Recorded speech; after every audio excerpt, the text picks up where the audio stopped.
Match number 3 for the Heroes Hype Preimere Series EU Cup number 6. Let's go ahead and dive on into this. Left-hand side, we've got the members of Another Washed Up. We have Banana going to be on the Tyrande, Pepega is going to be on the Vala, Nick will be on the Diablo, Hazuabs is going to be on the Rexar, and Mene rounds out the team on Tassadar.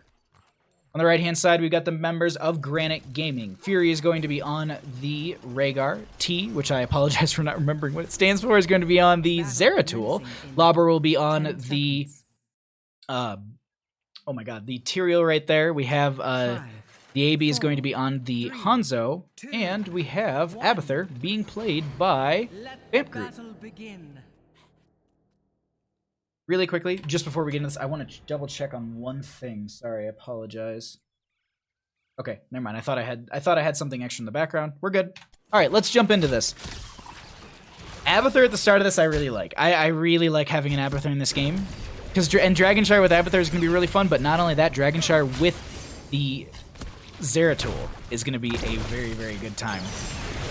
Who will take it? This is the big question. Alrighty, let's go ahead and see I'm just curious what our lane matchups are going to be. That's going to be a nice overpower onto this Hanzo. There's Vamp Groot with the healing from that Abathur is just going to be able to keep them alive right there. That is terrifying. It was like some 50 health.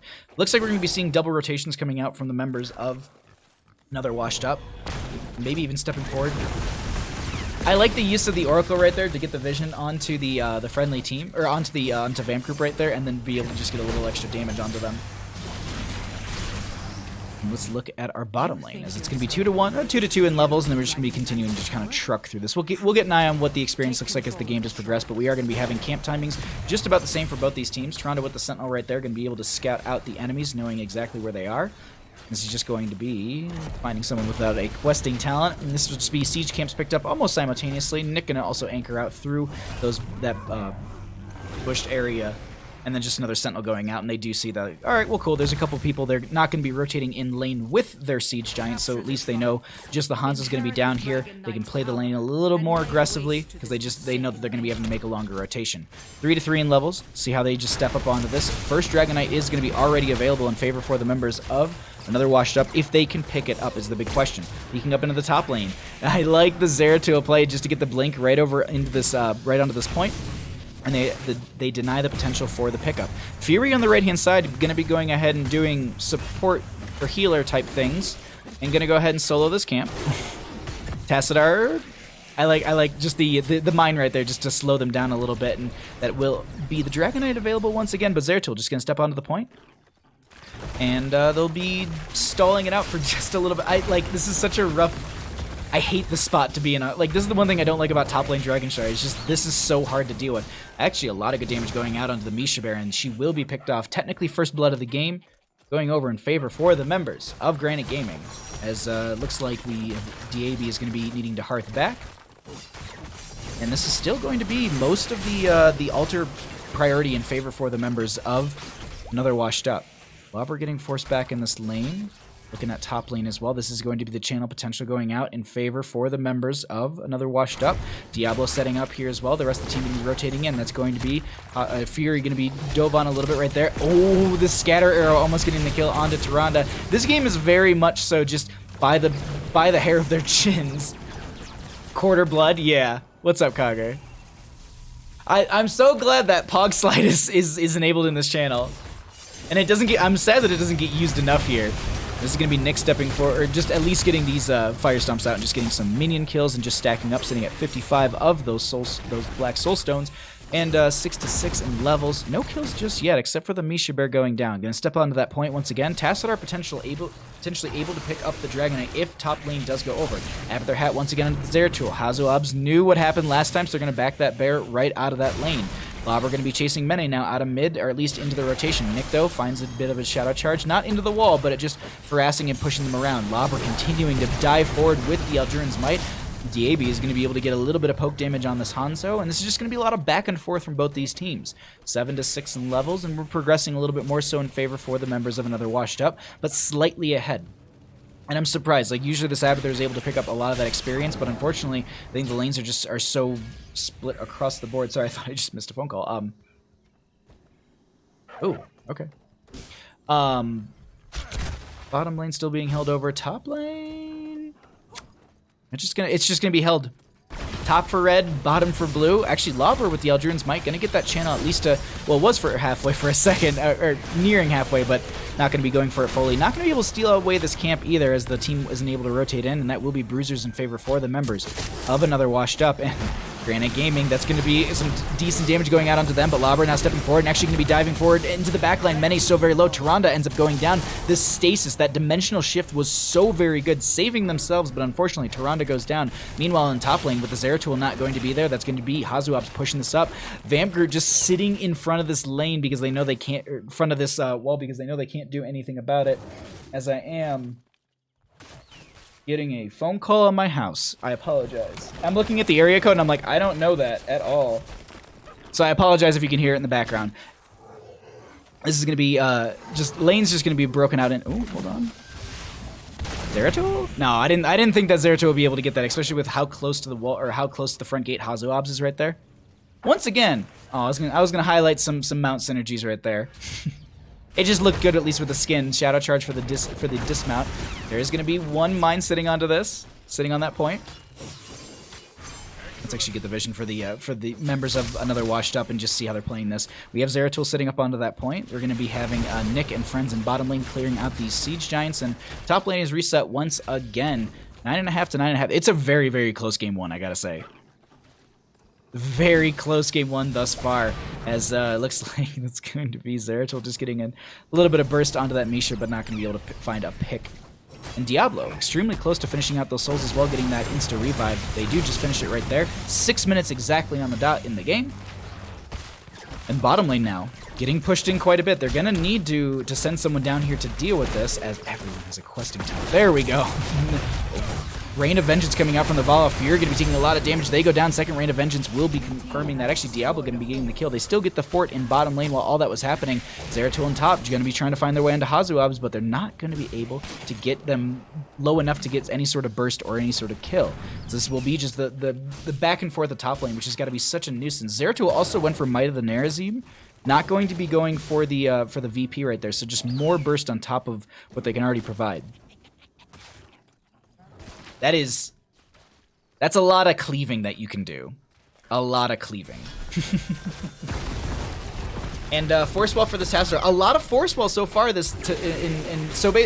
So far in every set that we've had, we've seen at least one Tassadar. Granted, it was on. We had two Infernal Shrines games already, and it was on both of them. But still, like, that's just really, really cool when we have that. A lot of Tassadar games, it feels like he's fallen very far in the meta. No pickup onto the Dragonite still. 7 minutes into the game, we are 11 to 11 in levels, 1 to 1 in kills. Bottom lane has been consistently held over in favor for the members of another washed up, as this is going to be the ultimate evolution just on the Zeratul right there, just trying to get some damage in this backline. Unfortunately, Vampgroup not going to get the value that they're looking for. Top lane once again going to be trying to get that holdover onto that Misha Baron. She does scale quite a bit as this progresses, so I don't know how if she'll be able to ever 1v1 the Zeratul, but the Abathurs will go ahead and get the steal onto that kill. Meanwhile, this is the team rotating up. They've had enough of this top lane shenanigan. They do see that Zeratul in the shimmer right there, but they say, let's go for Lobber. Let's push him into our front gate. Follow up stun from Lunara did not connect right there, and now they're forcing them out. Boars go out from the Rexar as well. Gonna get a slow onto a couple. Also provides them vision for the team. You can see right now that it provides vision for a little bit. They can see that Abathur. They can see that Abathur. No. There we go. I was like, oh my god, how can they see so many members? I was on the wrong team. Either way, this is going to be Mene trying to go for the channel. Sonic Arrow 1. Oh, the Scatter Arrow doesn't connect, and that will be first Dragonite going over in favor for the members of another washed up, as they're going to be trying to push in through this bottom lane. It looks like this will be the kick going out onto DAV, and they're going to be just forced back right there. Going to try and open this up a little bit further, make sure that lane sustain is removed. It's a little bit more difficult to hold over that lane and also fight over that shrine. We could see them rotate into top lane. This also forces Abathur back quite a bit. They did go for the mule as well at level 7, so they do have that heal onto these structures. And we should maybe be seeing it dropped in mid lane. I doubt we'd see it in top, mostly because I think the Dragonite with 58.7-ish% and some 30 seconds left, I would assume they go for this top lane fort. But they need to take out the wall. Like, if Tassadar goes down in this, they need to make sure... Oh. Kick went on to Lobber, but I think they also have an overpower at the exact same moment all that happened. Dab. Is it really just DAB? Just dab? That's all that their name is? Hanzo with the arrow right there. That's going to be over the wall as well with the agility. They're trying to find this damage on Nick, and Lobber getting way too low. That's going to be the Tyrande Lunar Flare not connecting, and this is still Dragonite with 3 seconds, trying to find a little bit of damage. Kick, but unfortunately the Dragonite ends, and now they're just trying to chase a little bit of an Oracle. Ooh, nice Force Wall as well to make sure that they aren't able to get out of there. Misha Bear with the last auto. Actually, Vala going to be stealing away that kill. Tassadar going to get hit. Actually, no Dimensional Shift right there. Not going to be taking any damage, and that was first Dragonite. Now the map resets. We have the Abathur trying to push out these lanes a little bit more, and top lane was opened up a little bit in favor for the members of Washed Up. Pretty much. Okay, thank you, Kage. I thought it was just DAB. Or DAB. Either way, thank you. Yeah, I see it. We're just gonna go, we'll go with Dab. I'll go with Dab. But this is going to be, we're same levels. Bottom and mid fort have been taken out. How, I'm trying to think of the way that Granit Gaming really starts to bring their momentum back into this, and more or less I think it's just continuing to, it's getting rid of the top lane pressure, because Hazoabs was able to live up here the entire time. It wasn't like they had control, but in the sense of just there was really never any moment where I think the Rexar was worried. Misha did go down once or I think twice at least during the entire first phase, but the entire first phase was so far 10 minutes of our game. So we're going to be seeing the Zeratul and the Rexar going 1v1 again in the top lane. Let's see if they're going to be able to get any sort of pick onto this Zeratul. They had the Abathur hat for a little bit, and they actually just got removed. They do have that Mind of the Nerazim. And they'll get the Abathur hat once again. They might have just been throwing out some mines or maybe throwing out another mule. Here's the thing to note, though. Force Wall. The thing to know is that there's Siege Giants and a Bruiser Camp in bottom lane that need to be dealt with. Dragonite Shrines will be activating in the next 8 seconds. We can see that Zeratul on the minimap is rotating down. That's the big thing to note. Because they can get some, if they can get a major flank onto this and reset the 16 fight, and get a couple picks on the side of Granit Gaming, that'll be huge for them. Vala did also finish the Hungering Arrow, going to be vaulting forward and trying to get a little bit of burst right there, but they back off. They feed that into their front gate. They don't have anyone up and available in mid lane for the channel onto this, and I think Rexar is going to be trying to go for it. They're rushing everybody into mid. That's going to be, oh, maybe Misha was just trying to, I like that, just right there. Zeratul has one interrupt. Hanzo with another. I don't know if they have anything else on, no, they can't do it again, and that's going to be the Rexar grabbing this, so 16 to 15, and they move straight into bottom lane. If they can take out a keep here and posture on the core, that's, well, it's very early in this game, but I feel like I've seen a lot of Dragonshire games go potentially that direction. Second Dragonites, like 12, 13 minutes into the game, they're already starting to push up on keeps, and this is exactly the case. Dragonite going to be trying to open this up, and they actually already started to take out the front gate a little bit here, but still sitting pretty healthy. Abathur doing their best just to get the damage mitigation on these towers, also trying to put a little bit more out themselves. No 16s here just yet. Kick goes out into the Rhaegar, right into the Nexus Hall, or into the Hall of the Storms, which will get them back under mana and health, but the big thing here is just denying that healer to be around, so that way they have to play a little bit safer with things like the Hanzo. Rexar is going to be in this Dragonite, but it looks like they're going to actually kick the Tyrael towards the friendly team. They want to get this keep. Oh, they need to make sure they get this keep before the Abathur Mule gets the value. Will the burn? Oh my god, they end up getting the Mule value. There, okay. I was about to say, there's no way they, like, that would have been ridiculous if they were able to save that right there. That's going to be Dragonite going down, and they end up getting a keep during the entire phase. So that's big, though. To be able to take down a keep, that means it's consistent catapult pressure through the bottom lane, and then you're going to be also having a little bit of passive experience gain, and just also a great route if you do end up getting a massive pick on the enemy team. That's going to be Lobber living in a lot of that damage. Look at that Hanzo with the stun right there. Apocalypse comes out. Vala is going to be going down initially right here. Lobber trying to chase further into this. That's going to be T as well, and that's just Zeratul trying to get this damage. We have a double Hanzo as well, trying to put in all these arrows into these adventurers' knees. Doesn't look like they're going to be able to find the kill onto Tyrande, so only losing the Vala for now.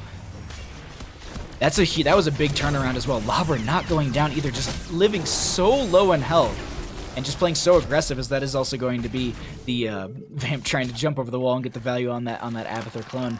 Not going to be able to grab it. Tyrael does go back for that Hearth. Siege Camp on the left-hand side will be picked up. I think the right-hand side is going to be, was already picked up in that disengagement.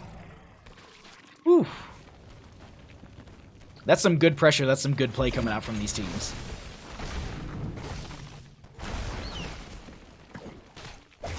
Okay. A little bit of back and forth. I don't think anyone's going to be getting picked off here in these lanes for now. So I'm just also fixing my chair. There we go. It won't be long. And Dragonite going to be popping up here once again in 26 seconds. We are going to be having our 20 talent tier coming up fairly soon for both these teams. A little bit of about a level lead in favor for the members of another Washed Up. They're just going to go ahead and grab their Bruiser Camp on the left-hand side and see what they can see on the side of Granit Gaming, as they definitely know they've thrown the Eldruin's Might over, but they're not going to be going over that wall. They do have that Holy Ground, excuse me. No, they don't. Never mind. I don't know icons very well. I thought that was Holy Ground right there. Not going to be the case. But Shrine's going to be activating. Top lane will be picked up by the Misha. No one in this bottom lane just yet. They could send Vala down there, and it looks like that's going to be the case. Maybe Tyrande as well. I'm just waiting to see if they're going to be able to pick this up. But it seems like they're kind of posturing in top heavily on the side of another Washed Up as they're getting these pings out. We can see it on the minimap, all those pings coming out, and they were trying to get the pick onto Labra. Unfortunately, not going to find it. Here's the thing. As long as they're delaying all this out, they keep them from hearthing back. This will allow them to go ahead and just get these Siege Giants, get these Catapults, and potentially start to take down core health. Top lane is going to be converted over in favor for the members of Granit Gaming, at least in the altar phase up there. They're going to rotate a couple members down here and try and get that delay out as well. Looks like bottom lane was cleared out before the core took any damage at all. Misha Bear going to get the channel in mid. Rhaegar in the bottom and going to go ahead and get the channel for the friendly team. So a little bit of a back and forth on that one. I'm just going to kind of reset this. More or less, if the members of another Washed Up can get one good fight in their favor, I would say this is going to be game for them. But that's the big play is finding said fight. Because on the other hand, if Granit Gaming take a couple fights and they start to get some momentum, late game Dragonite, late game push pressure is going to really be in their favor, and they're going to be able to siege into this and start to even out this map. That's the big kind of, oh, hold on. Hanzo going to get caught at the wall. Boars do get sent out. One boar connects, and actually they have the 20 upgrade, which does root, but the cleanse was out from Fury as well. I was like, really, one boar? And then it keeps going. I'm like, oh, wait, it has the kill command, doesn't he? And then look at this Zeratul in mid lane. Gonna go ahead and sneak the Dragonite. So they go ahead and they get the Dragonite away from the enemy team. That's gonna be a nice pickup for them. Abathur was in the top lane. I think got that channel right there. So not keeping an eye on that slug is gonna be a bit of a deficit for them. But I think this is more or less a denial Dragonite. I don't think they're gonna get a ton of value with this. Just the pings across the map right now coming out from these teams. But as I said, like, I think this is just going to be denying the enemy team from getting a Dragonite, potentially ending with it. And I think they know that, so they're going to go ahead and say, cool, let's go ahead and try and take a fight. They're going to go ahead and get the Force Wall out. Fury going to be the target. Hanzo with the arrow actually going to go right between everybody. The Ancestral Healing connects onto them just in time, and that's going to be Tyrael coming down as well. Fury doesn't have Ancestral Healing, so they get taken out, and now they go ahead and jump onto Labra, who has the Eldruin's Might, but the Force Wall is too good, and they end up going down as well. No value in that trait form as they're going to be moving in through this bottom. Kill command coming out. One single boar onto Deadeye, who jumps over the wall, and it keeps going. It actually just runs out of range right there, and it doesn't get the stun. But with the couple kills, Diablo with the overpower and the Hellgate forward, they get the Shadow Charge, and that's Hanzo going down. All that's left is Zeratul and Abathur. They've got a clone in the Might of the Nerazim. Let's see if they're able to make the core clean themselves. Yeah, the getting revealed right there. Misha Bear anchoring essentially for the friendly team as they're starting to push in onto this core. With the Zeratul getting put into the wall, they go down. Abathur now is the sole defender. Will they make the slaps happen? Not going to happen here, as they themselves will just hat the core, drop the mule. Not going to be enough, and that will be game number 1 going over to the members of another Washed Up. GG, well played. Of course I had to like burp the moment. Oh, of course, like that one moment right there. Whew. A very good game number 1. We're gonna jump over to the stats really quickly, and we're gonna jump into game 2. We're gonna keep this bus rolling, because we have another best of 3 at 7 p.m. That's for the Nexus Gaming Series. We're going to have to restart stream for that one, but regardless, we got a lot of good games tonight. So please, go get yourself a drink and get ready for another game. Let me just update the team score really quickly. I should do this after we get into the next game, but it's fine.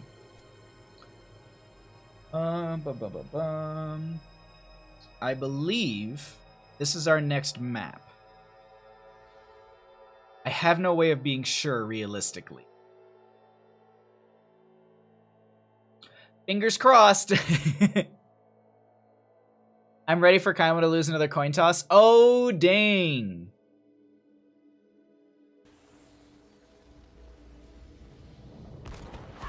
Prepare yourself for battle. Sorry, I just had to do some mental math really quickly. Alrighty, I need to close. Wrong one. Nope. There it is. Oh my god, I'm forgetting how to push buttons. Alright, let's go ahead and get into this. Phew. On the left-hand side, we got the members of Another Washed Up. Banana's going to be on the Malfurion. Nick will be on the ETC. Papega's going to be on that. Orphea?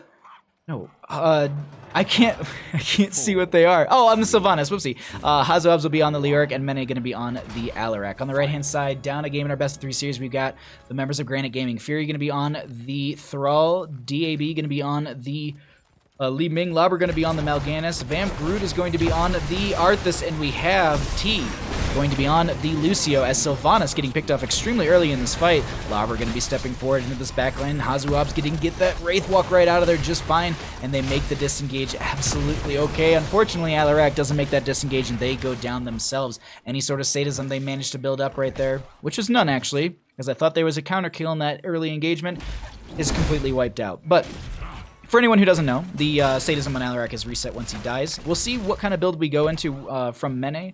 We did see basically the sustained lightning build before.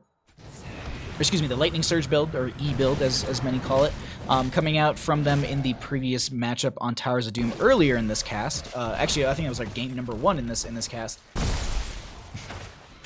But we're just going to be continuing. We'll just get some rotations. We're going to see some nice back and forth between these two teams, and it's Towers of Doom, so it's any player's game.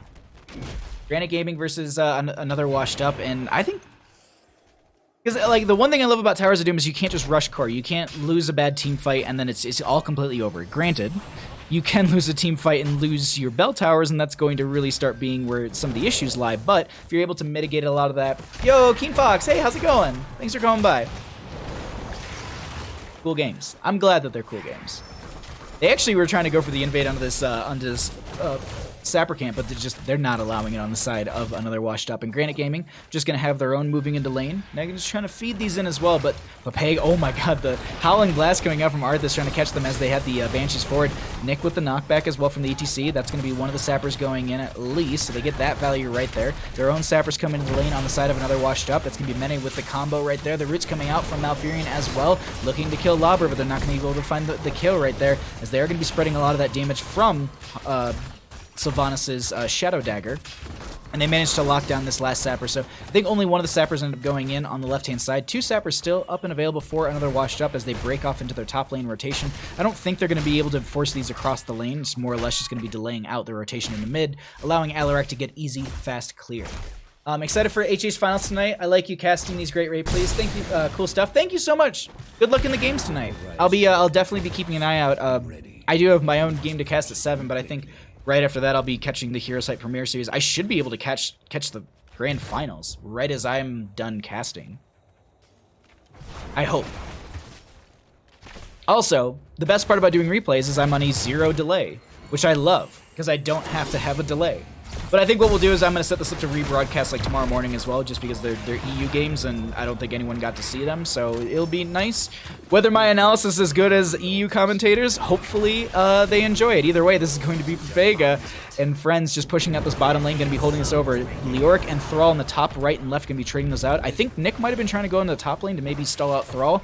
Regardless, with all the kind of back and forth that's happening up there and with ETC kind of rotating around, that is going to be the members of Granite Gaming taking the majority of the first bell towers. 8 shots going over to the side of Another Washed Up, and only 4 going into the side of Granite Gaming. And this is what I was saying, like, this is what I like about Towers of Doom, because the fights are completely different than what we just saw Dragonshire. I mean, we have different lane matchups, we have different rotations, and we also have a different macro and micro style on this map. The other thing too to note here is I like a good Alarak. I'm not gonna lie. The same thing gonna be coming. The same thing is said for a good Arthas too. Like I'm excited to see both these players go into each other across this game. But this will be the Sapper camp in the bottom right going up, and unfortunately, I think Labra might be going down here. These Fell Claws, are they good? Pepega putting in some poison damage, and unfortunately, Lucio is not able to boostio it enough, and they go down. Vamp Group will be able to take that. Nice. At least they don't get invaded on that camp, so they do lose their Mal'Ganis, which will be a decent experience buff in their favor. We can actually take a look at that really quickly. So the one kill, because this is something that like a lot of teams, even like in lower divisions, is a big thing to note. A lot of teams and a lot of players will go like, oh, early game kills are great. Like, yes, they are. They can show dominance, they can show prowess, they can throw down, they can throw out off the enemy team from their rotations, their wave clear, all that stuff. But here's the thing to note: 2 kills in the early game went over in favor for Granit Gaming. That yielded them 593 experience in hero kills, 608 from just the 1 kill in this later game. So it's just something to note when you're prioritizing kills in the early game, or when you prioritize kills in the early game over maybe doing rotations or going for objective or any of that kind of stuff. It's something to consider because you're not getting as much value as you may be thinking. These later game kills, right around this, this mark in the game where you're post 7, these really start to bolster that experience, and it's only going to go higher from there. So it's just something to kind of take in your own games if you are considering that quite often. I know I tunnel vision all the time, and it's just something that I remind myself, like, the experience isn't worth it right now. Maybe later it's worth that chase, but looks like we've had a bit of a back and forth over this altar, going to mostly go over in favor for the members of another washed up as they even up the score 32-32. Sappers in the bottom lane in their favor going to be cleared out as Arthas going to go ahead and get another Howling Blast off. They're going to be trying... Oh, nice flank coming in.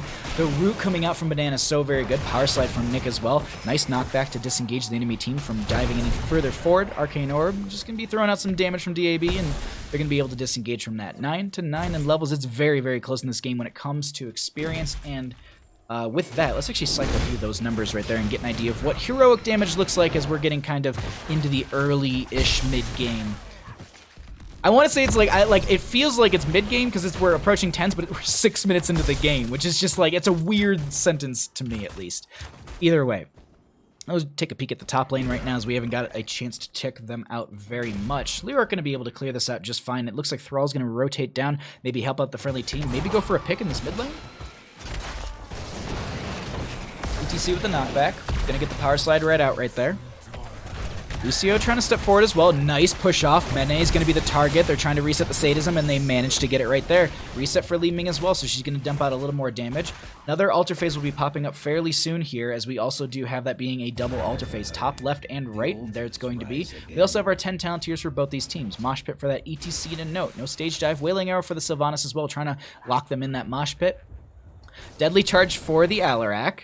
What do we get for our last pick, though? What's Malfurion going for? Tranquility or Twilight Dream? You going for heals or silence?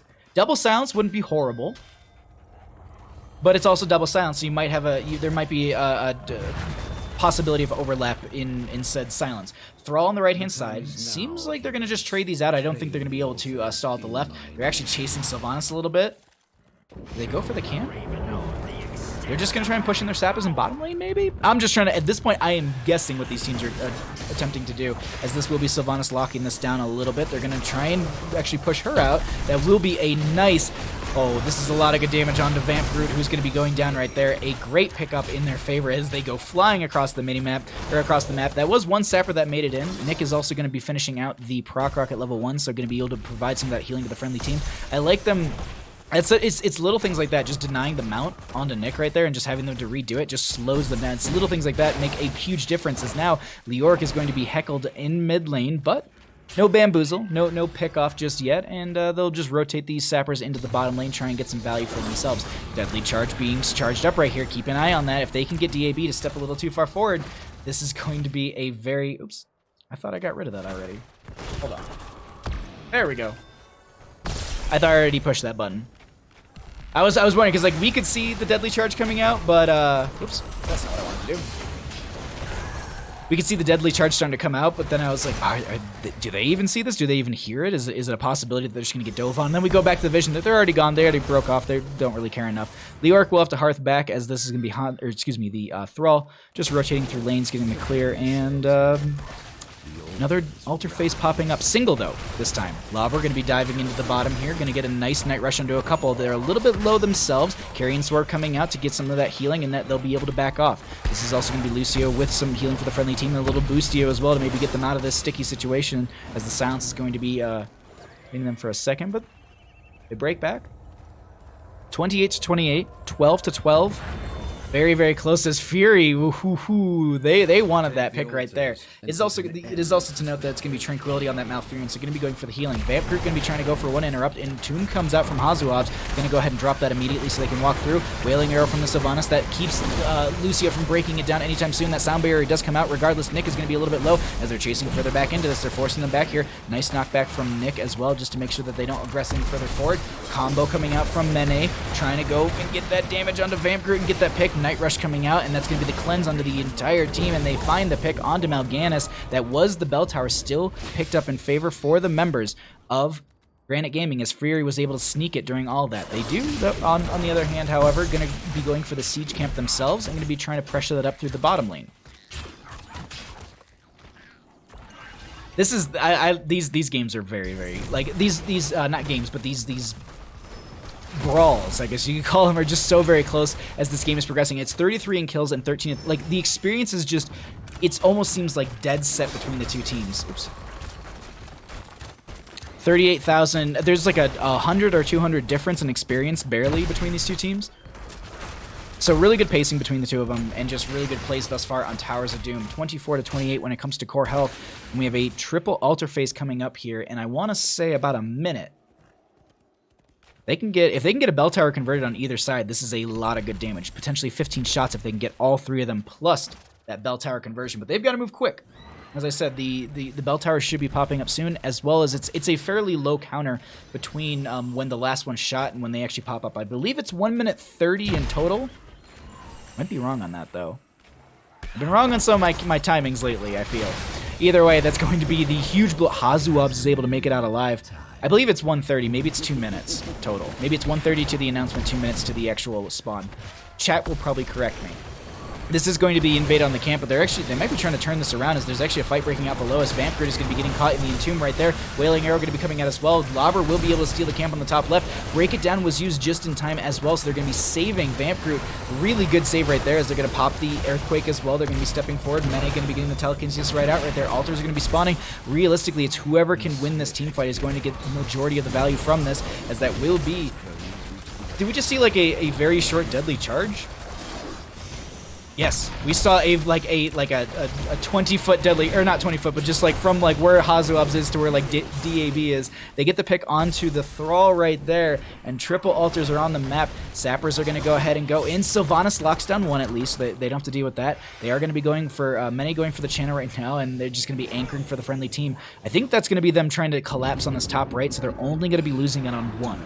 It's just mitigating as much of a loss as possible here, as they are going to be having their Thrall out for the next 12 seconds. Seems like they're going to go for one interrupt onto Nick. So they get their right-hand side. That means that Li Ming's able to join us, but Thrall's still not here. Sylvanas was, I think, maybe showing in bottom, and they're just going to heckle this a little bit, slow them down from getting the channel. I don't think that they're going to... There's an Entomb available. Okay. They don't go for it. 20 to 20 in core health. Like, this is such a good back-and-forth game. Insert chat correcting Baja. Please do. Someone's gotta. Can they make... Ooh, hold on. Night Rush comes out. Nick getting a little bit low here. It's just such a close matchup at this point. I love it. Alarak does show in bottom lane, at least for the members of Granit Gaming. They're probably going to be... Where is the enemy team? I think yeah, they're worried. They don't know where the enemy team... Like, I was looking at the minimap, I was like, I have no idea how they're posturing where they're going for this, and that will be bottom lane Sapper is going to be picked up in favor for the members of Granit Gaming, and they're going to try and push this in a little bit here. This also will be a single altar face popping up in the bottom lane. Actually, excuse me, double. I didn't even see it on the minimap that we have this one being triggered as well. Entomb came out, but I don't think they got the value they were looking for right there, as that will be the Lucio getting that boost out. They do not want to get picked off. 16 to 15 levels. They're getting really close themselves on the side of Granit Gaming for that 16 talent here, and then they can at least take an even fight. And they're trying to pressure with that little bit of an advantage that they have. Lobber stepping forward as well, but they're not going to be able to find anything. Kill-wise, at least. Altars are going to be activating once again. Entomb is going to be pinged as well right there, saying that they're not going to have it. Another phone? Same person. I don't know you. I also don't know that area code at all. Watch it just be like, you've won $1 million! Oh no. You just need to answer your telephone. Conveniently at this time. This is going to be Entomb coming out from Leoric. That's going to be the Break It Down coming out from the Lucio as well. Nick going to be so very low here, and they're going to be taken out, and that's going to be... I can't believe that they were able to live through all that, and that's going to be the combo going on to the Malfurion as well. These resets for Li Ming are so impactful. Are they going to be able to find another kill right there as Alarak is doing their best to get that damage out, and that will be Hazuabs not going down, some 50 health. Oh, nope, Li Ming gets one auto, and that's going to be them going down. They don't get the bell tower converted, but they are going to be able to at least get 8 shots off in their favor. Okay, there we go. 8 shots go out in their favor, and that will be taking down the core of another washed up to 12 core health. This is getting risky. All right, I think it was like 1440 when we had that, so we should be seeing it at what, 1640 total? We'll learn this all together. But with the little bit of an advantage that they now have, that's some good momentum in their favor as well, getting those couple picks. They want to open up mid lane and try and get this bell tower converted. Papega getting a little bit low, and they need to make their way out. That's going to be the Banshees trying to do that exactly, and they manage it. That also will be the Night Rush for this Mal'Ganis, as that was in the Entomb. Alarak in the backline. It's just pure chaos right now as Papega is going to get heckled and harassed by the Carrion Swarm. They don't get the pick right there, and we have Lobber on a bit of a rough side of the map, so they're going to continue to try and pressure up that Sylvanas with the friendly team is going to be pushing in. Army of the Dead is going to be popped by the Arthas right there, and now they're going to be just retreating and trying to make it out. Nick looking for a mosh pit here, potentially not going to be able to find it. Arthas is going to be separated from the friendly team. They finish that Howling Blast, so they do get in a straight line route. Are they going to be able to dive this? Oh my god, this back and forth. They go down. Arthas is going to be picked off, and now they say, cool, let's go ahead and take boss on the side of another washed up. Hazuab's actually going to be maybe going for the Spectral Leash onto 1, but that's going to be a nice pickup for them. 4 shots in their favor, so at least takes the enemy team core down to 16 health. Mages have autos? Yeah. Like, I swear I saw one auto from Li Ming hit, and that was what got that kill on Sylvanas. Stream luck.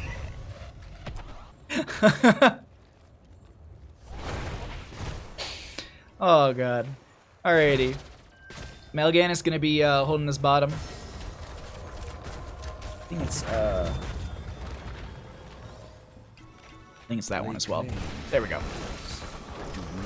Bottom altar. Mid. There's a bottom mid altar as well. So let's see who's gonna be able to get these. Can they even up the score? Mal'Ganis and Lobber and Hazuab's going to be going back and forth here, and there's pings down there. They're trying to hold it. Fury actually going to be stepping forward as well. That's going to be Vamp Group going to be coming in as well. That's going to be a big dive onto Leoric, but they don't get the pick right there as they're able to make it out alive. Mene going to have the channel, so that at least they take down the right-hand side core to 12 health, but they managed to do the exact same in that top portion. So it's 8 to 12 when it comes to core health, and this is going to be a nice Entomb coming out as well. Leoric is going to be going down. That's going to be the Banshees chasing forward, but they don't find any sort of follow-up damage into that. Now they're pushing their way back into this. Leoric is down. They're going to try and cheat death. That would break it down from the Lucio. Earthquake coming out. Nick's so very low. Gets the power slide out as well. Mene with the telekinesis pulling them in. That's a nice deadly charge, but they don't get the pick. Unfortunately, Mene not able to build up any more sadism. Currently sitting at 135. 150 would have been ridiculous. But 135 on that sadism as they're going to be chasing down into this. Nice blink coming out from the Li Ming. They're just not... They're teleporting right out of there. Just noping all day. 8 to 12 in core health. How are they going to play this? This is a tight back and forth, I gotta say. As I am completely out of tea and I forgot. Alrighty.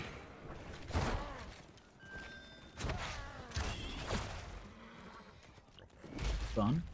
Hazuab's in mid. Does have the Wraith walk out, but here's the thing. Lobber's... Jeez. Just chases all the way there for one auto, and then they get it. That's the thing, is that's another pick in their favor. You can actually note right now, or I keep hitting number 5. Whoopsie. Just the heroic kill difference between the two teams right now from 6 to 8. Mid tower's converted, but so is bottom lane. So still going to be 4 damage going out from either side. If the members of Another Washed Up can take both these altars, that'll be their game. Or, excuse me, of Granit Gaming, that'll be their game. What time is on the boss? I feel like it's really close. 2:30. It's possible. Mene they know this, so they're gonna have to defend this on the left-hand side. Hazoabs will be popping up here in about a couple seconds.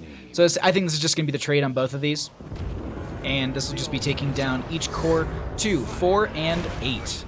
Ooh, this is a rough spot to be in. They want to get the bottom lane bell tower converted over in their favor as well, so that just a little bit more priority on the map for themselves, as they already have that mid lane as well, so it's going to be 5 shots potential in their favor. Also just going to be able to rotate through that lane and play around here. Nice and Tomb going to be coming out from Another Washed Up. Earthquake going to be coming out as well. Look at the Mal'Ganis flank coming out here into the enemy team. They're looking for an angle onto this. It's going to be at least Mene just holding them back a little bit, as I believe I have the vision showed wrong. There we go. 20 to 20 at levels at least. Let's see those talents as well. Buried Alive for the Leoric. It's going to be the Blink for that Sylvanas. We have the Blink as well for the ETC, so you're going to have that Blink Mosh potential. Let's see if we get that right there. And Earth and Shields for that. Ooh, the Break It Down is going to be used right there a little early, I do think, and that they know that, so they're going to try and turn this around, but that's going to be a lot of good damage going in here. They're going to be getting 1 kill into Sylvanas. That's going to be Mene so very low, 131 on that Sadism. And they back off. They get the kill on Sylvanas, and this is going to be the mid lane bell tower is starting to go down. Do they just go for boss when it pops up? 1 minute on that. They got to take one more fight if they want to take this into game 3. Can they take it into game 3 is the big question also. They get the conversion onto this bell tower, but still puts them, they're still in a risky spot. Single altar phase in this bottom. Oh, it's got like barely any health, but the mini-wave should take care of that regardless. They're going to go for the conversion on this bottom lane as well while all this is happening, and they're trying to push in onto this enemy team. I would say majority of the heroics are off cooldown, see if they're going to be able to make any sort of plays around this. The Carrion Swarm is not going to be up for another 25 seconds. Buried Alive is going to be used as well. Silence on that Mal'Ganis. Unfortunately, the Break It Down is not there in time, but they're still pushing forward onto this. They want to take the fight. They want to slow them down. Look at our top right of our screen. We have that Lucio going for the channel right there, and the friendly team is just trying to slow them down as much as possible. They're getting through that channel. Blink forward from the ETC, the power slide forward, and there's going to be the knockback, so they stall us out for now. A single altar phase only. Earthquake coming out from the Thrall, and that's going to be the mosh pit onto a couple, and they need to get the damage. The silence goes out onto 2 as well. That's going to be 1. Can they get the second? Where's the... Is there a sneak? Boss is up as well. This is a really, really scary spot to be in on the side of Another Washed Up. The AB is able to have this stall right now. Because Vamkrit should be able to have 1 stall as well. Or are they just going to give this over? Enough of this charade. So this only... Oh, this actually... I thought this was... I thought they had 4 altars for some reason. That puts them... It's 4 to 5. If they take boss off the map, that's big for them. They'll be 4 to 1, and they just need to push in a sapper through bottom lane. But they also need to reconvert bottom lane. I like this play right now. Telekinesis and Tomb. They're looking for the Leoric. That's going to be a lot of good damage. Wailing Arrow to follow up. Break it down from the Lucio, though. Keeps them alive. A lot of heroics used on the side of Another Washed Up, as now Lob are going to be coming in here. Nice knock up onto a couple. We have Vamprut in the backline trying to get some damage onto Mene. Getting a little bit low. It needs to cycle out themselves. I do believe they popped the army right there. They have the root onto 1. Can they make it out alive is the big question. Hazoabs doesn't have enough drain health, and Mene getting very low as well. Currently sitting at 129 on that Sadism. Vega needs to get out as well. So many members are low. If Li Ming gets these resets, that is just going to be devastating against the members of Another Washed Up. Granit Gaming on the retreat, though. We're 22 minutes into this game.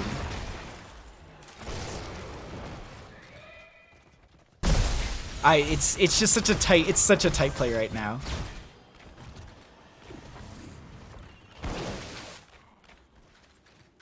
Okay.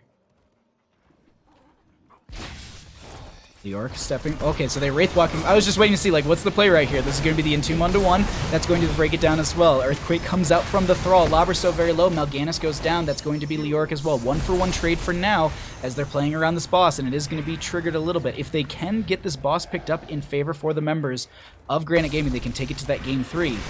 But can they take it to game 3 is the question. Insane Nova value. Yeah. Oh, hold on. This is going to be the blink forward. Mosh Pit going to be going out onto a couple. Look at this. Is going to be getting some good value. Thrall goes down. Vamp Group going to be going down as well. They get a root onto a couple players as well. Huge play coming out from this Li Ming who's trying to get these resets. Arthas goes down. And now this is the members of Another Washed Up rushing into the bottom lane. But they get the bell tower at the last second, and the GGs are out. That's going to be game number 2 going over to the members of Granit Gaming. GG, well played. We go to game 3. All right, we're going to go quick into this because we have our live game in like 22 minutes. I also need to message the teams really quickly. All right, let me show talents really quick. And then I need to message the teams.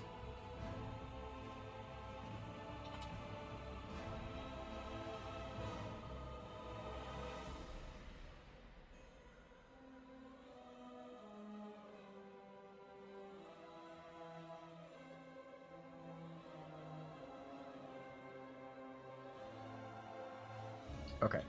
I just want to make sure that they know I might be closer to 7 than 650 for our coin flip. Alrighty. Whew. I need to go to the bathroom too. So bad. But we got our game 3. We're gonna hopefully can we go right into this? I might have clicked it a little too soon. I did. Ooh, it is hot in here already too. Also drinking hot tea smart.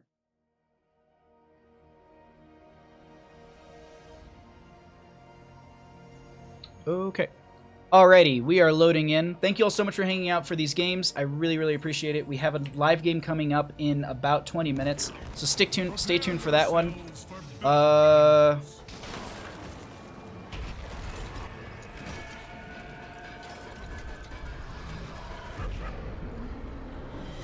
Okay, sorry, I'm just letting them know that we're going to be a minute late.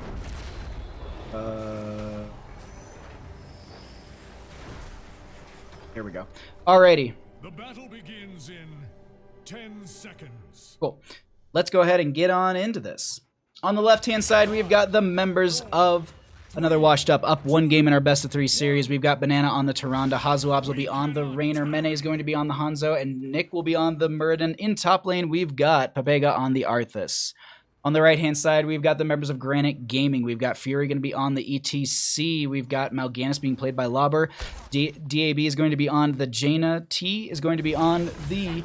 oh my god, Anduin, there we go. And we have Thrall being played by Vamp Groot. Let's go ahead and check out our level 1 talents as well as our bottom lane matchup here. The Ult of Love.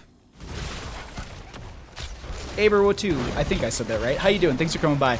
We do have this Night Rush already coming out. The sleep goes out onto 1. I don't think they're going to find a kill just yet, but that's going to be a nice Chastise to follow up. I really do like that as a combo right there. The Night Rush into the Chastise, that sets them up really, really nicely. And then we have a Divine Star coming out as well. Just going to be making sure that they're going to be able to get these easy heals to the friendly team.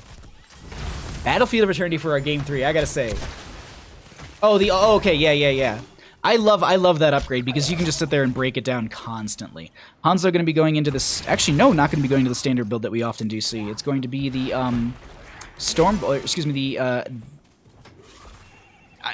I can't think of it. Something archery. Nope, not even close. Advanced target... I'm combining Phoenix talents. Anyways, target practice right there. And this is just...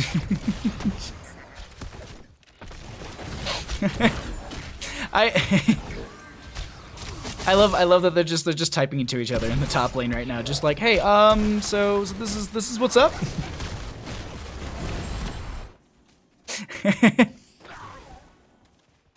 This right now is just so good.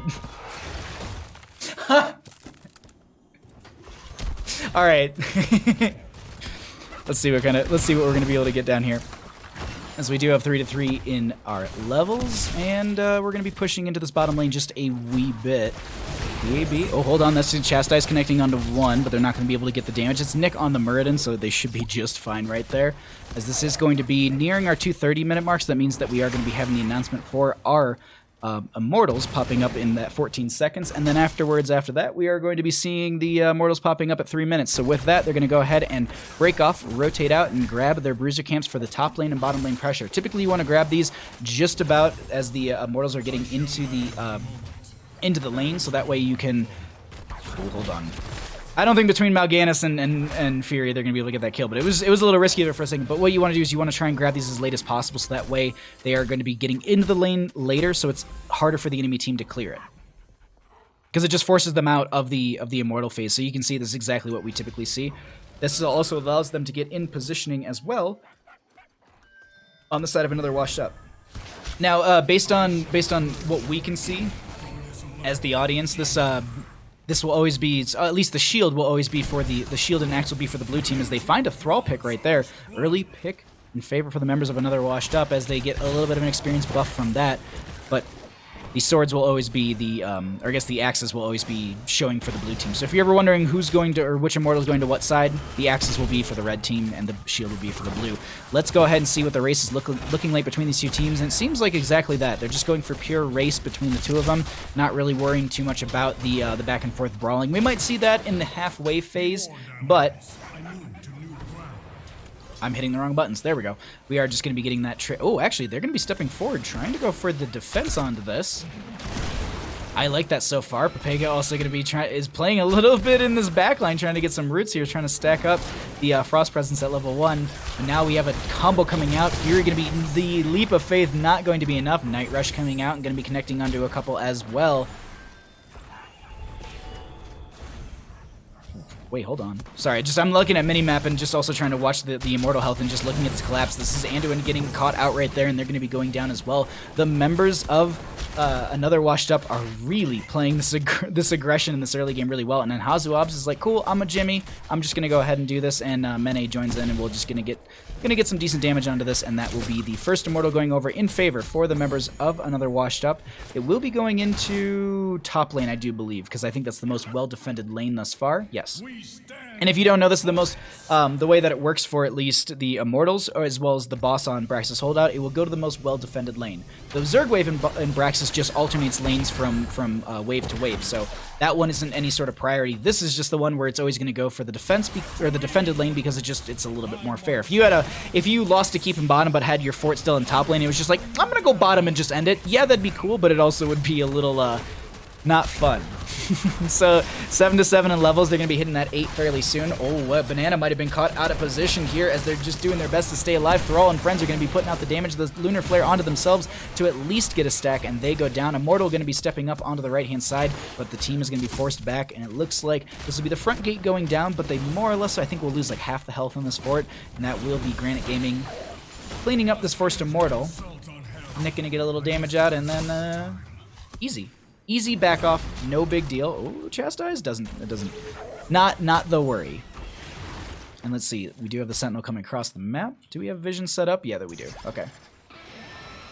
Let's actually see, because you can see at least the Sentinel value right now and how they're still seeing Fury right there. But let's go ahead and rotate into our bottom lane, get an idea of what they're going to be doing here on the left-hand side. They're going to be having an invade coming in from Lobbers. They're going to be trying to go onto the siege camp, or at least anchoring for the friendly team, maybe sitting in this bush, trying to see where they would be, where they're going to be coming from. But now? Ooh, Thrall also going to be finishing that Frostbolt pack at level 4, but that's going to be the Leap of Faith, unfortunately not going to be enough, and they go down. They finished their quest stepping forward, but they will be going down because of said quest,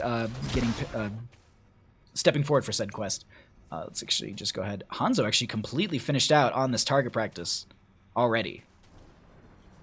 We do have Pepega going into Fury in the top lane, which has opened up a little bit. Bottom lane has the Impaler camp picked up in favor for the members of another washed up, and they might be able to open this lane up and take out the front gate of this, or at least the two towers, so they can play this lane a little bit more aggressive.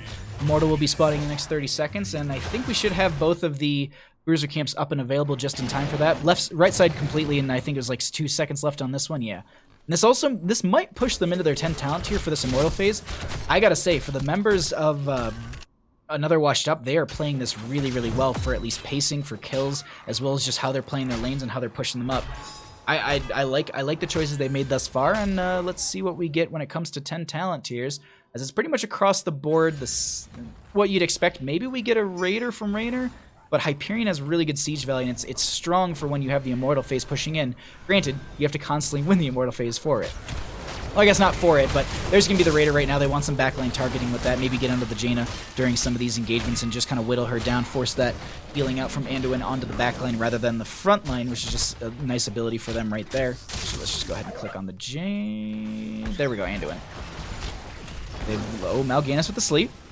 There's top lane and bottom lane pressure. ETC is going to be showing in bottom lane fairly soon. Let's actually get the vision so you can see ETC. They see ETC in bottom, and I would be expecting once they see him, they should be stepping forward and trying to try to get the kill onto them, or not the kill, but the aggression onto the enemy team. But it doesn't seem like that's the case. They're just going to be waiting. Arthas goes into the top lane for the clear up there as well.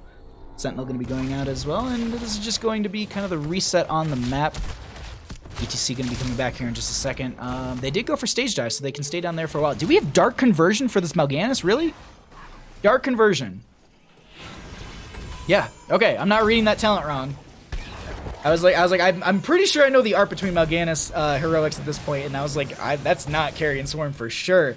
ETC is still showing in bottom lane. Hanzo went back and is going to be back in full for this Immortal defense. This is still going to be the first portion of it. They still have to go through that halfway phase and have them go to the top and bottom of the area right now. And then Arthas is going to be stepping forward into the bottom. Actually, Fury not even showing, so they have no idea where this ETC is.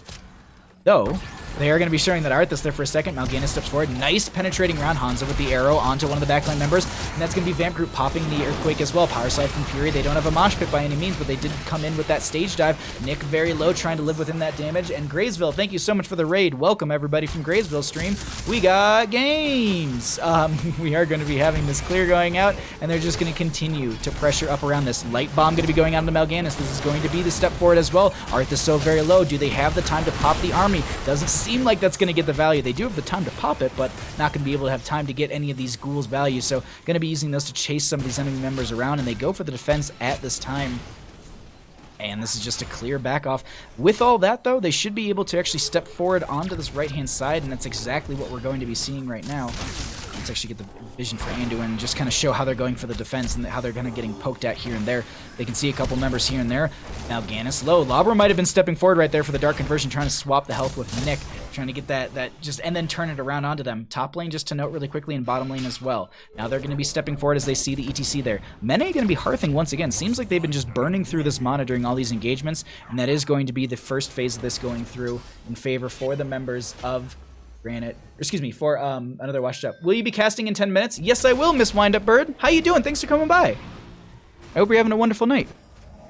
I will be, yeah. I am casting, we're casting this one, and then we're going to be going into a live game for Division A for the Nexus Gaming series.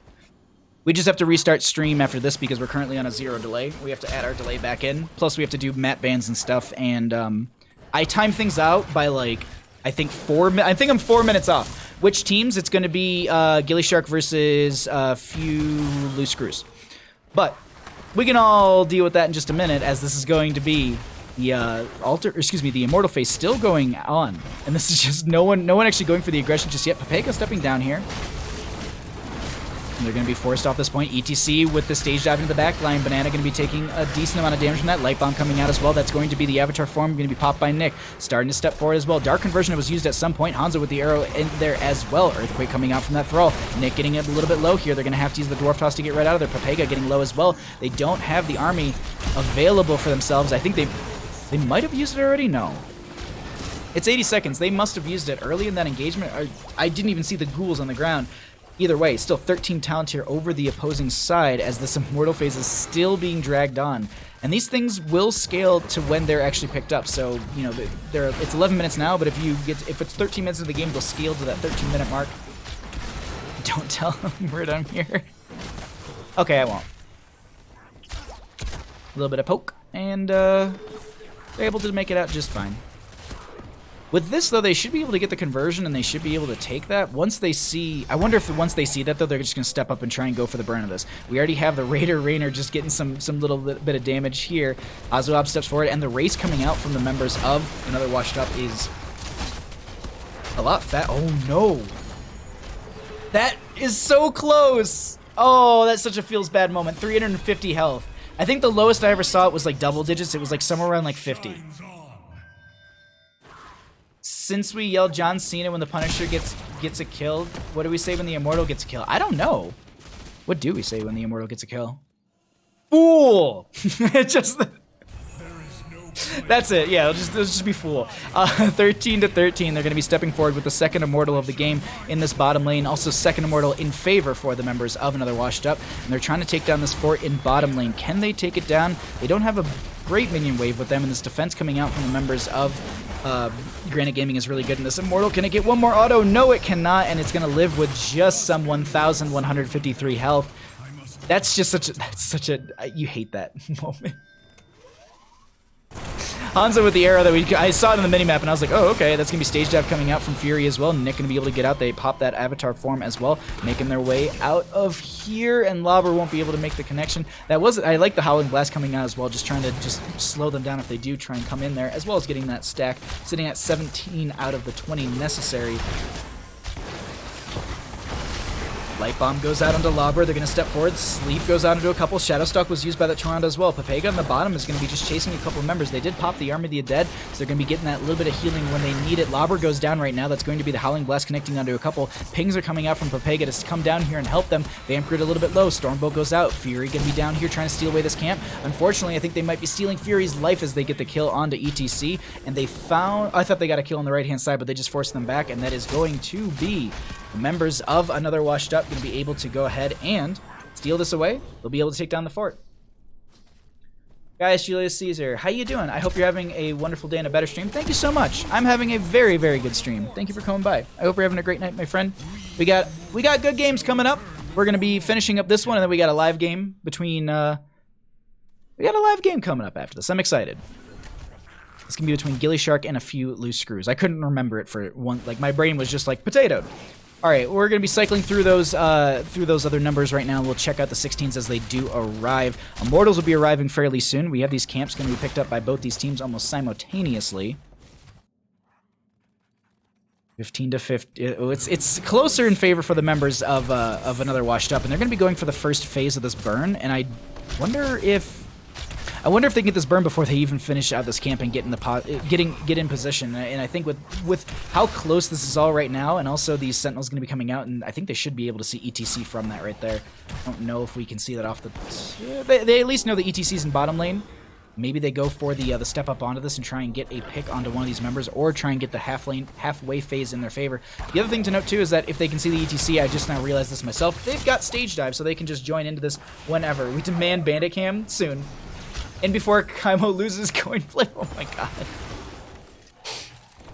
16 Talontiers here. When do they step forward?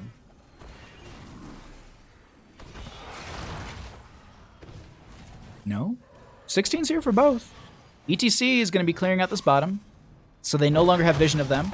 We're going to get these... Oh, wow. All that damage, but the Leap of Faith pulls them right back in. Stage dive coming out from Fury. Power slide onto Hazuabs. That is going to be Avatar form popped by the Meridian right there. Huge Hanzo arrow coming out as well. And they're just going to be having Thrall splitting the team right now. This is going to be two fights breaking on the left and right of our screens as Mal'Ganis goes down. The Dark Conversion not getting the value they're looking for right there. And now they force them back here. And this should be the Immortal phase, at least. Oh, no. DAB is going to be getting caught out right here. Ice Block is going to be used, but they are left for dead by the friendly team. No Leap of Faith to be able to pull them back in. Now this will be a first phase going over in favor for the members of Another Washed Up. This will be going into top lane if they get it. I would expect them to be getting this because also of the positioning of where these Immortals are. They'll weaken this a little bit. ETC will do as much as they can, as well as Anduin. They're not going to have the best siege in the world on this, and this is going to be a fairly well-shielded Immortal going into the top lane. So long as they don't lose anyone in this push-up or anything like that, this is going to be an extremely efficient push for their favor. Victory through righteousness. Okay. 17 to 16. Immortal going to be popping up into top. I'm looking to see what the posturing is going to be. Hanzo Hearth back already, so they're going to be coming back in through there. Just grabbed a little bit of mana. They don't have them immediately. No 20 talent tier here just yet, so they don't have any sort of play of the game.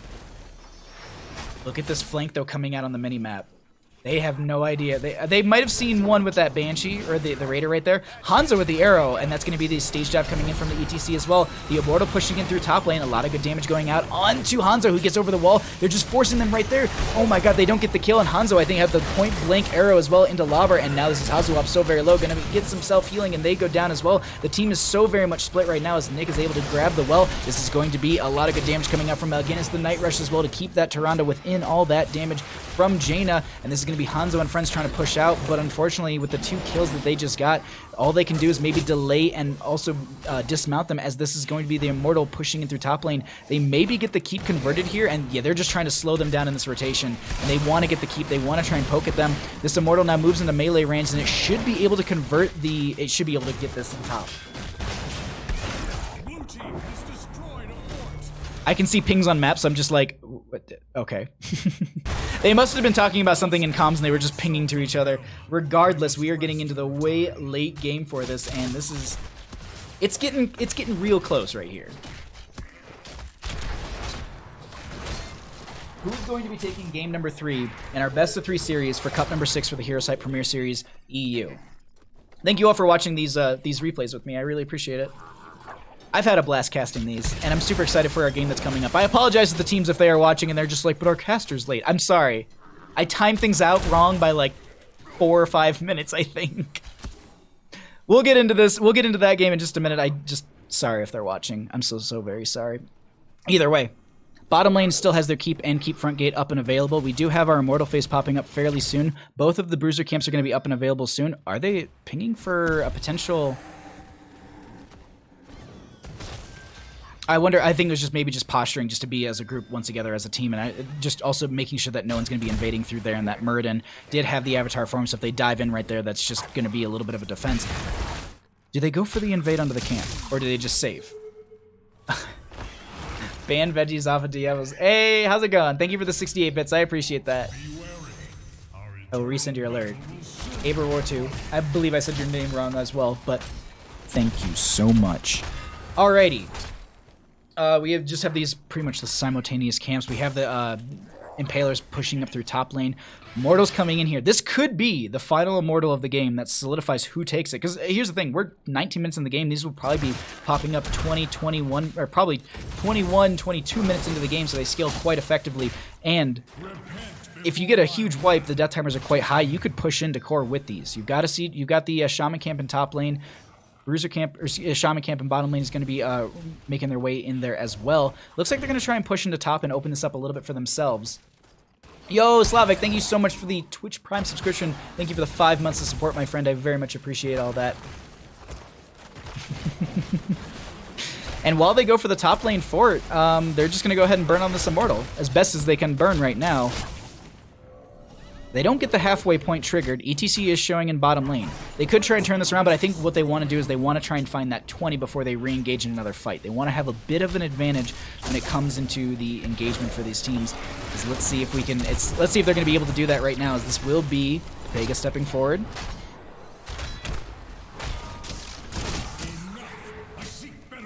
Okay, nope, they're going to back off. Just going to be resetting right there.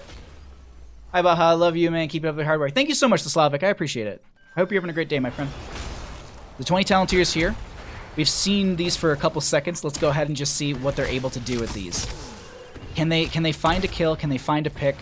They've got ETC showing in bottom lane. Stage dive is up and available for ETC, so they have to know that. They're going to just try and play into this and wait for that ETC. Maybe the ETC was just going for the 20, and there's going to be the stage dive coming in. They forced that out effectively, and now they have a little bit of a penetrating round. Arthas will be popping the Army of the Dead as well, trying to step forward onto this team. These ghouls going to be chasing forward into the enemies, but they just jump back to the Arthas. Vega is going to be getting a little bit of damage onto this Immortal. They want to pick this up. This would be a hugely shielded Immortal, as well as a very strong one coming into the late game here. 21 minutes and 20 seconds, as this is just going to be poked at here and there by Mene. Mal'Ganis stepping forward as well, just going to get a little bit of a fell swipe, and once again, we can see that we can see on the minimap that Thrall was showing in bottom lane, so they're just stepping forward here and there when they know that they need to go to that bottom to deal with something. Also, the thing to note too is that top lane has got 3 catapults that are starting to stack up, so if they delay this out, this will be a good kind of overall delay in their favor, and they can wait. They can definitely play this slower. Yeah, I think they're just gonna... Oh, Hanzo with the arrow. Tyrande with the follow-up stun. Leap of Faith pulls in 1. Fury a little bit low, or at least nearing that half, and Mal'Ganis actually needs to find that dark conversion. Power slide from the ETC. That's going to be DB so very low as well. I just need to know what their 20s are right now because I'm so very curious. Okay, I was wondering if ETC took like Death Mosh or something like that. It's going to be the Night Rush. Actually, it's stalled out right there. This is what I was talking about. The longer that Immortal phase is delayed out, there's 4 catapults through this top lane. This is like, if they delay this out, that's all they want. Nice follow-up with the Sonic Arrow. They get the root, and that's Thrall being blown across the map right there, and they're looking for the Anduin for a second. They go for the Immortal. They are going to be able to clear out the camp the wave that's pushing in through the top lane, but unfortunately that is going to be the Anduin going down and the Immortal phase given over during that. They get the conversion and they rush straight to bottom. 2 kills in favor for their team. They want to open this up as quickly as possible, and they want to take the game while they have the slight advantage that's already there for them. Alright, the stepping forward follow-up stun, that's going to be ETC going down. They got 1 kill right there. Night Rush onto a couple, but unfortunately there's no big damage to blow them up. This is just slowing down the aggression. Unfortunately, they've got an Immortal coming up behind them. They don't even really need to take down this fort, as that's going to be the GG's called already. That's going to be the stasis as well, and that's Jaina going down. All 5 get picked off, and they step up onto the core. That is going to be game number 3, going over to the members of Another Washed Up. They take Heroes Hype, cup number 6 for the EU. GG. Well played. Alrighty, everybody. We're going to do this really quickly. We're just going to show stats just like this because I need to update a bunch of stuff in the background. We also need to get into our actual live game that I am a bad caster and late for, essentially. So let me just update all these things. Nexus Gaming Series.